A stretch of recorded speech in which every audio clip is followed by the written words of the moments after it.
a lot of shit comes up that people would want to vote on, like the bailouts, the war, all things of this nature. There's a lot of things that people would like that's going to affect us. We would like to vote on this, but you don't get to vote on it. You get to vote on a representative. These people are going to represent you once they get into office. And think about some of the laws that are in place to protect corporations. Think about some of the laws that are in place that fuck people over every day. They wouldn't be there if people were voting for them. We all have this desire to have someone lead us. We all have this feeling where we need someone who's smarter and wiser, who represents us. You know, and when you're really fucking dumb, the problem is really dumb people, they get a say in everything too. And they're subject to a lot of tricks. They're subject to nationalism. They're subject to these kind of ridiculous rah, rah, rah America speeches that don't say jack shit. They say nothing. It's all just this cheerleading fucking event. And they're subject to it. They can't help it. They're dumb. They don't know they're being bullshitted. They grew up around dumb people. They go to work with dumb people. There's no one in their family that's interesting or asks any questions at all. And they just get sucked right into it, man. This society is so greedy, we're willing to go to war. We're willing to go places and send these big metal machines that kill people and fuck people up just so we can make more money. And the way our society is set up, I mean, I've heard it argued, and argued successfully, that our society runs on war. You know, it runs on the domination of the other parts of the world. And literally, that's the only way you can control a gigantic chunk of the globe. You have to keep everybody down, you know, and that's what our society is based on. We can't be fighting over each other because, you know, this guy's like 1 million people die in Iraq, and everybody goes, hey, as long as it doesn't happen over here. But it is, right. That is over here. It's just over here, over there. It's the same thing. It's some people you don't know that were born somewhere else who fucking got jacked. You get trapped in that whole idea of, you know, this is my team, these are my people, and, you know, someone fucking plays a country music song and throws up a flag, and I'm in. Fuck it. It feels good. Feels good to be in, right? Feels good to be, God bless America. Feels good. Singing around with a bunch of other people and you're all drinking. We're the fucking baddest motherfuckers on the planet. Woo! And that's how people get recruited. It's a clusterfuck, man. These poor fucking kids, man. Could you imagine being 18, 19, being talked into doing this shit for a bunch of bloodthirsty motherfuckers who just are trying to get whatever they're trying to get over there, whatever the fuck it is, whether it's lithium, you know, minerals in the mountains that they use to make cell phones, whether it's 90% plus of the world's opium supply, 90 fucking percent. That is a multi-billion-dollar business. And if you think these fucking industrialist cocksuckers that are running the world are going to leave that money behind, you're fucking crazy. Dude, they've got United States Army troops guarding Poppy Field. There's fucking so much heroin there. I mean, it's incredible. The fucking brother of the president of Afghanistan, his brother was selling heroin and getting paid by the CIA. I mean, god damn it. Heroin is absolutely addictive, okay? People who try heroin get hooked. Heroin is everywhere, okay? So you need to sell it. Someone's selling it. Who's selling it? I don't know, but 90% of it comes from this one place where we have to be to save our freedom. You can't criticize it, because if you criticize it, you're a shithead. You don't appreciate the troops and what they're doing for you, and that's not the case at all.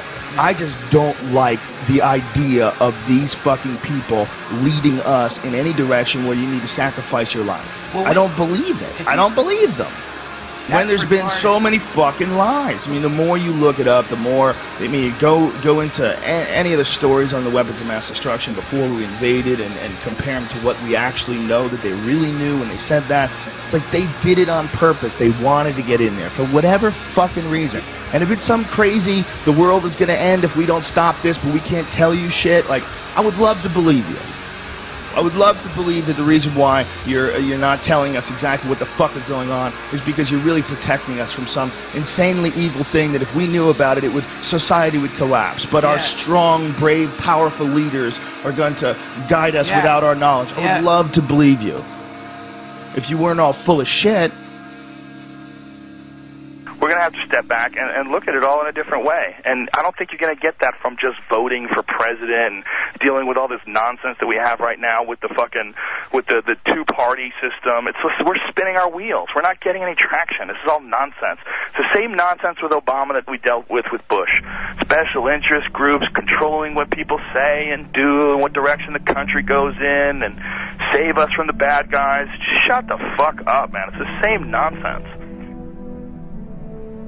Operation Northwoods was something that was plotted out during the 1960s, signed by the Joint Chiefs of Staff, where they were going to fake terrorist attacks on American civilians and blame it on the Cubans so we could go to war with Cuba. It involved a bunch of shit, like blowing up a jetliner. They were going to have a drone jetliner and blow it up and say that people died on it, and this was going to get everybody fired up about going to war with Cuba. They were even going to attack Guantanamo Bay. They were going to arm Cuban friendlies to attack Guantanamo Bay so that we would have to go to war with Cuba.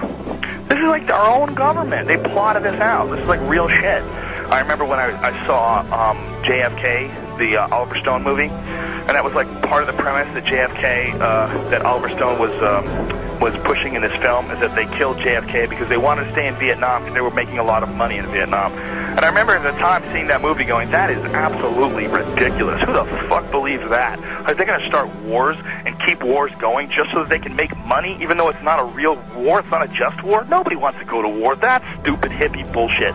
Well, as I got older and I started investigating history, you know, from way back to Vietnam, to the Gulf of Tonkin, to all the shit that happened when Kennedy and Nixon were in office, to all the shit that happened with Reagan and the Contras in Nicaragua and the Sandinistas, and all the different various things that have happened in human history where it's clear that the United States is, you know, we're fucking around with all kinds of things all the time to make money.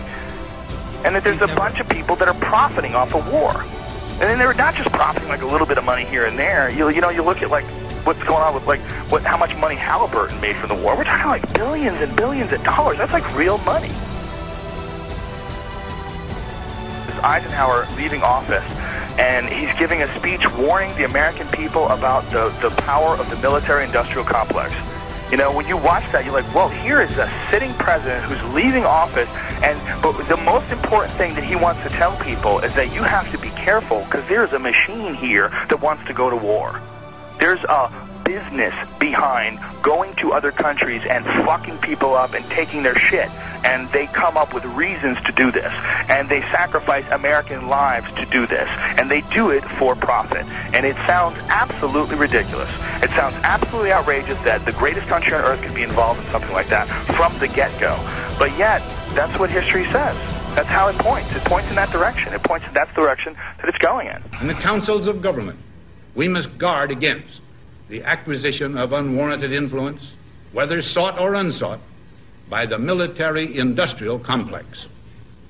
The potential for the disastrous rise of misplaced power exists and will persist. We must never let the weight of this combination endanger our liberties or democratic processes.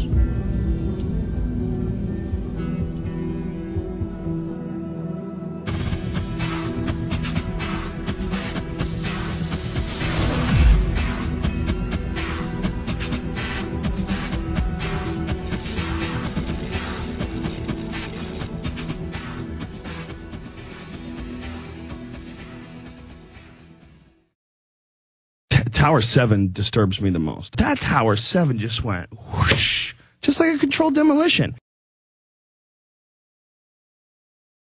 And everybody's like, yeah, but it had holes in the building, and you see the hole in the building. Yes, I see the hole in the building, but wouldn't it fall towards that hole? Why is it falling like that? That doesn't make sense to me with Tower 7. The way Tower 7 fell, it just kinked in the middle and fell down free fall speed.